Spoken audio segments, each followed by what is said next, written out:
સ્વાધ્યાય 2.2 એની 10, 11 અને 12 રકમ છે. એમાં જે અભિવ્યક્તિ છે એની કિંમત શોધવાની છે.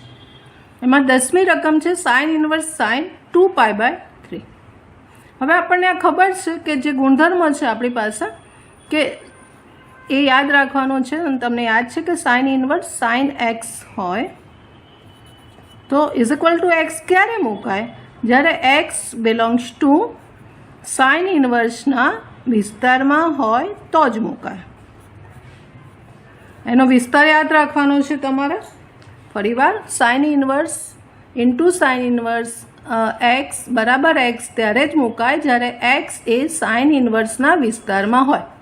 હવે અહીંયા આ 2π/3 અહીંયા નહીં મુકાય કારણ કે 2π/3 એ સાઇન ઇન્વર્સના વિસ્તારમાં નથી. જે વિસ્તાર છે ને સંવૃત અંતરાલ 90 થી -90 અને 90 એની વચ્ચેની વાસ્તવિક સંખ્યા આ 120 છે. આ તમને ખબર હોવું જોઈએ. રેડિયન માપ જે અમુક માપો છે રેડિયન અને ડિગ્રી માપ ખબર હોવા જોઈએ. તો આ 120 ડિગ્રી થયું એ આની અંદર નથી એટલે કે આ -90 અને 90 અને એની વચ્ચે આ નથી આવતું. એટલે આપણે આના એવા ભાગ પાડવા પડે જેથી વિસ્તારમાં આવી શકે અને આપણે એની કિંમત લખી શકીએ. એટલે અહીંયા આપણે આના 2 ભાગ પાડીશું. જે 11માં તમે બહુ બધી રકમો કરી છે તો π - π/3 ભાગ પાડીશું. એના 2 ભાગ પાડી કાઢ્યા π - π/3. હવે આ પાય માઇનસ ખૂણો એટલે બીજું ચરણ થશે. a' બિંદુ આવશે અને બીજા ચરણમાં આવશે. બીજામાં સાઇન વિધેય એ પ્લસ છે એટલે આપણે ધન કિંમત જ મૂકીશું. એટલે સાઇન ઇન્વર્સ અંદર વધશે સાઇન π/3 બીજા ચરણમાં થશે માટે. હવે જુઓ હવે આ π/3 છે એટલે કે 60 ડિગ્રી એ સાઇન ઇન્વર્સના વિસ્તારમાં આવી જશે. એના વિસ્તારમાં આવી ગયું અને હવે આપણે એને π/3 મૂકી શકીએ. આપણો આ જે પહેલો ગુણધર્મ છે ને એના ઉપર આ ગુણધર્મને આપણે અહીંયા ઉપયોગ કર્યો એટલે π/3 એને મૂકી શકીશું. રકમ નંબર 14માં પણ એવું છે tan ઇન્વર્સ tan 3π/4. તો આ 3π/4 એટલે 135 ડિગ્રી એ 3π/4 એ tan ઇન્વર્સના વિસ્તારમાં નથી. tan ઇન્વર્સનો વિસ્તાર વિવૃત -π/2 થી π/2 એમાં નથી. એટલે આપણે આના ભાગ પાડીશું. તો tan ઇન્વર્સ આના ભાગ કેવી રીતે થશે? તો tan π + π/4 થશે. π + π/4 એટલે π એટલે a' બિંદુ ત્રિકોણમિતિ ઘડિયાળમાં પ્લસ ખૂણો એટલે ત્રીજું ચરણ આવશે. અહીંયા ત્રીજું ચરણ છે. ત્રીજામાં tanની ચિહ્ન પ્લસ છે એટલે આપણે અહીંયા મૂકીશું tan ઇન્વર્સ tan π/4. હવે આ π/4 છે એ વિસ્તારમાં આવી ગયું. π/4 બિલોંગ્સ ટુ tan ઇન્વર્સનો વિસ્તાર વિવૃત -π/2 થી +π/2 એમાં આવી ગયું. એટલે આપણે આનું મૂકી દઈશું π/4 કિંમત. એટલે પહેલાંનો જવાબ આવશે π/3 અને બીજાનો π/4. આ બધા MCQ રકમો છે એટલે તમારે તરત જ વિચારી લેવાનું કે એના વિસ્તારમાં છે કે નહીં. ના હોય તો આવા 2 ભાગ પાડી અને ચરણ ચેક કરી અને આગળ વધવાનું અને પછી એની કિંમતો લેવાની. 12મી રકમમાં tan અંદર છે સાઇન ઇન્વર્સ 3/5 પ્લસ કોટ 3/2. હવે આપણે એક આમાં ગુણધર્મ યાદ રાખીશું. જ્યારે XY ગુણાકાર <1 હોય ત્યારે tan ઇન્વર્સ x વત્તા tan ઇન્વર્સ y બરાબર tan ઇન્વર્સ કૌંસમાં x વત્તા y અપોન 1 - xy. આ ફોર્મ્યુલા છે એને યાદ રાખીશું જ્યારે XY ગુણાકાર હોય. હવે આપણી જે રકમ છે એમાં અહીંયા મારે જે છે સાઇન ઇન્વર્સ 3/5 છે મારે બંનેને ટેનમાં ફેરવવા પડે. અહીંયા કોટમાં તો એનું વ્યસ્ત થઈ જશે. tan ઇન્વર્સ 2/3 થઈ જશે. હવે સાઇન ઇન્વર્સમાં કેવી રીતે કરવાનું? તો અહીંયા આપણી પાસે જે આપ્યું છે એ બતાવી દો. 3/5 આપ્યું છે. કેવી રીતે વિચારવું એનું ફોર્મ્યુલા પણ છે. એ ફોર્મ્યુલા મૂકી દો તો પણ થાય. અથવા આ સાઇન એટલે પાસેની બાજુ અપન કર્ણ હોય હંમેશા, આને આપણે કમ્પેર કરીએ છીએ અને આપણે એને ટેન ઇન્વર્સમાં ફેરવવાનું છે. તો ટેન ઇન્વર્સ ઉપર શું આવે? સા, અહીંયા સા આવશે, સામેની બાજુ અપન કર્ણ, તો ટેન ઇન્વર્સમાં સા અપન પાસેની બાજુ આવશે. એટલે સા તો અહીંયા લખી કાઢ્યું, આ 3 આવશે, આ 3 આવશે. હવે અહીંયા શું પાસેની બાજુ જોઈએ છે, તો પાસેની બાજુ એટલે શું? તો કર્ણનો વર્ગ વર્ગમૂળમાં કર્ણ પાસેની બાજુ શોધવા માટે કર્ણનો વર્ગ માઇનસ સામેની, અહીંયા સામેની બાજુ છે, સામેનો વર્ગ થશે. એટલે અહીંયા કર્ણનો વર્ગ, કર્ણ આપણી પાસે કયો છે? 5 છે, એટલે 25, એટલે અહીંયા 25 આવશે અને માઇનસ આ 9 આવશે, એટલે 25માંથી 9 જાય તો 16 રહેશે, એટલે આનું વર્ગમૂળ 16નું 4 આવશે. એટલે આપણી પાસે ટેન ઇન્વર્સ 3/4 આવશે. આ અમુક ત્રિપુટીઓ છે કાટકોણ ત્રિકોણની, એ તમારી યાદ જ રાખવાની, 3, 4, 5 વાળી છે, એ યાદ રાખવાની. સાઇનમાં કેવું આવે, કોસ ઇન્વર્સમાં કેવું આવે, ટેન ઇન્વર્સમાં. એટલે સીધું તમે અહીંયા, તમને ખબર જ છે કે અહીંયા ટેનમાં ફેરવવું છે, ટેન ઇન્વર્સમાં, તો 3/4 થઈ જશે. ટેનમાં જે છે સા અપન પા, ટેનમાં એટલે 3 એટલે સા છે અને પા કર્ણ છે, એટલે કર્ણને સા ઉપરથી તમને પાસેની બાજુ મળી જાય, એટલે 25 - 9 એવી રીતે વિચારીને 4 મૂકી દેવાનું. કોટમાં તો રિવર્સ 1 થશે. એટલે હવે રકમ ફરીવાર લખીશું બદલાયેલી.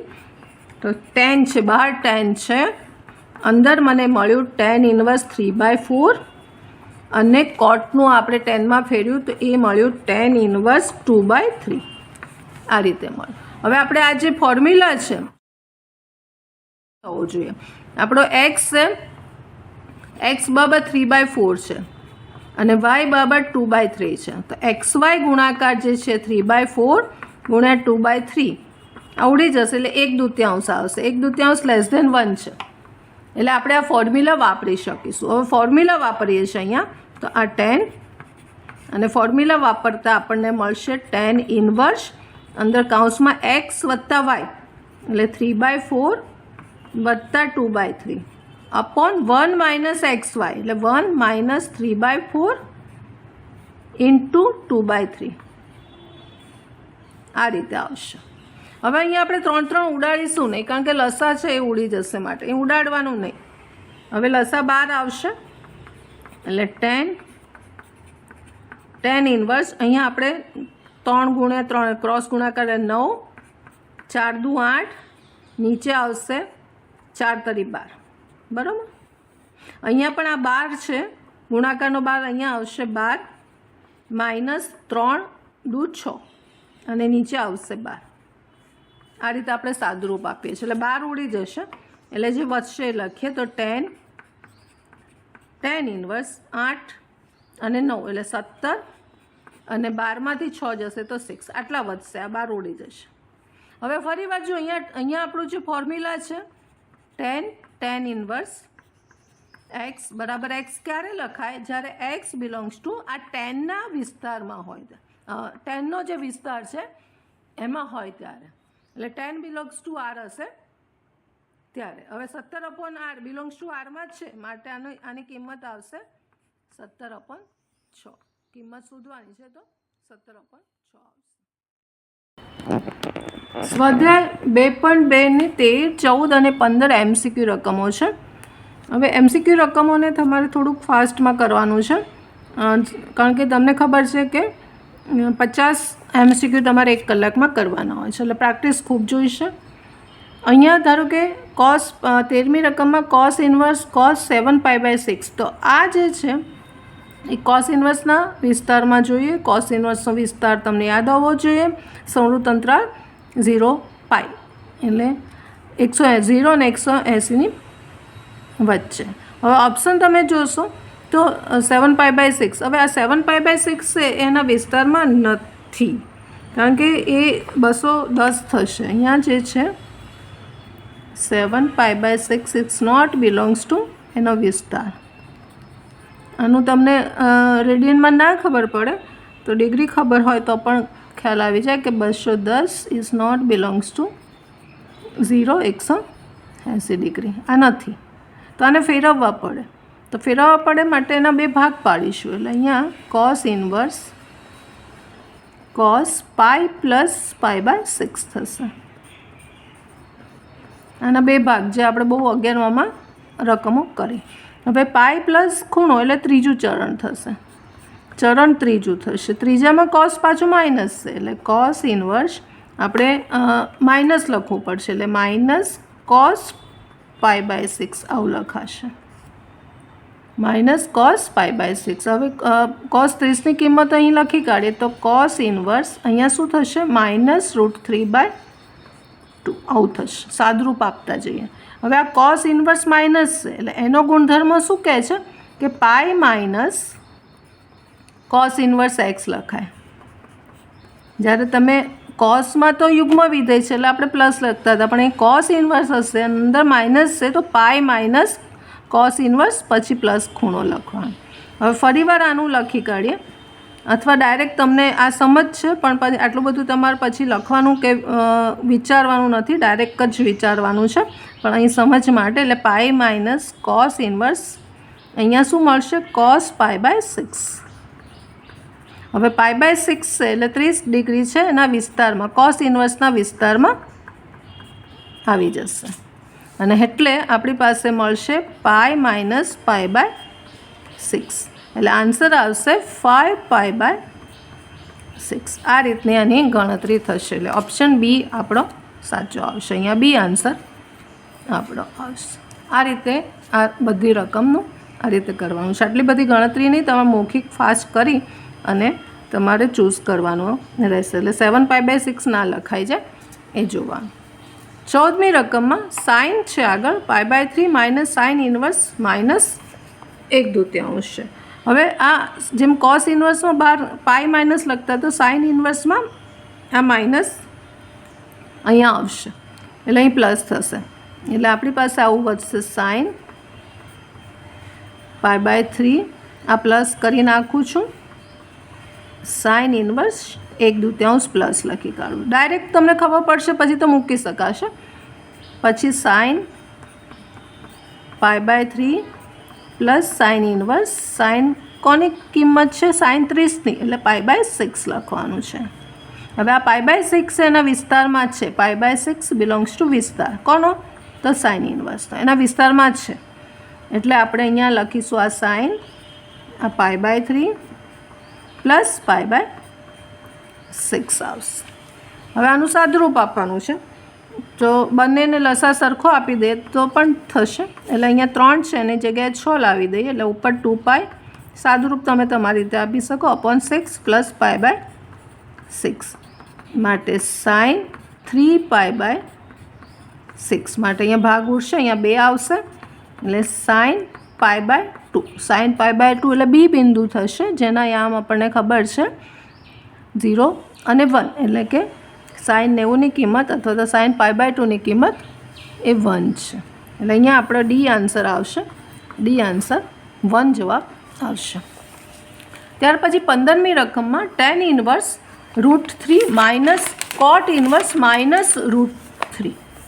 હવે આ કોટ ઇન્વર્સને તમે ફેરવી શકો છો પણ એ માઇનસ એટલે -1/√3 કરીને પણ કરી શકો છો અથવા ડાયરેક્ટ પણ કરી શકાશે. તો આ √3 એટલે પાઈ બાય 3 10 પાઈ બાય 3ની કિંમત છે અને આ માઇનસના સેમ વસ્તુ કોટ ઇન્વર્સમાં માઇનસ બહાર જશે તો પાઈ માઇનસ લખાશે. આ ગુણધર્મ બધા યાદ રાખજો. ફરીવાર ગુણધર્મ જોઈ લઈએ તો કોટ ઇન્વર્સ માઇનસ એક્સ હશે તો પાઈ માઇનસ કોટ ઇન્વર્સ એક્સ થશે. જેવી રીતે કોસમાં હતું એવી રીતે અહીંયા થશે.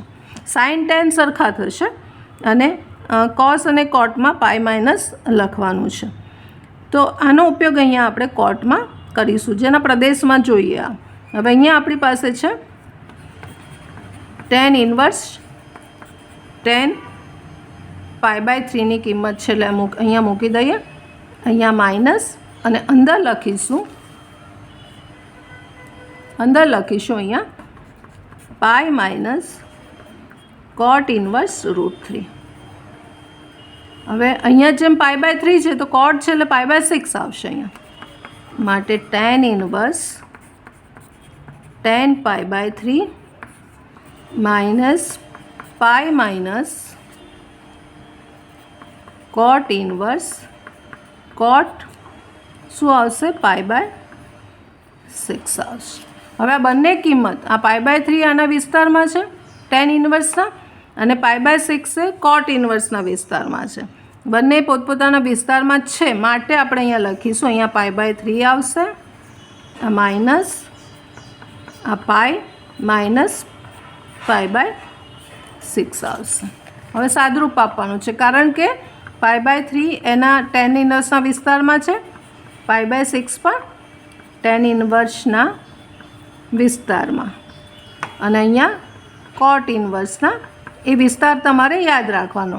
ટેનનો વિસ્તાર શું છે કે વિવૃત અંતરાલ -π/2 થી π/2, અને કોટનો શું છે? વિવૃત અંતરાલ 0 થી π છે. એટલે અહીં સાદુરૂપ આપીએ તો π/3